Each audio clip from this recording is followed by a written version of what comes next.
Hi, this is Dr. Xu teaching mine ventilation for mining engineering college students. In this video, I will show you how to quickly add a regulator. I'll use this example again, and the total flow is 120 cubic meter per second. 52 goes to the top branch and 67 goes to the lower branch. If you want to achieve 80 cubic meter per second in the top airway, therefore you need to put a regulator in the lower airway and restrict the airflow to 40. Click Edit Airway. Click the airway that you want to restrict the flow. Put in fixed flow of 40. You can see that the airflow in this lower airway is forced to be 40 cubic meter per second. Therefore, there will be 80 cubic meter per second of air flowing in the top airway. Select this airway again. Click this expand arrow.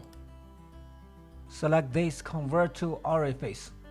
It will say this will convert the fixed flow into an equivalent orifice, and the area is 8.1 square meter.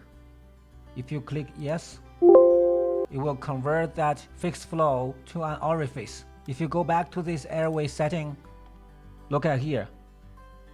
We can also convert it to a louver type regulator. Click Edit Airways, click this airway, click Fixed Flow,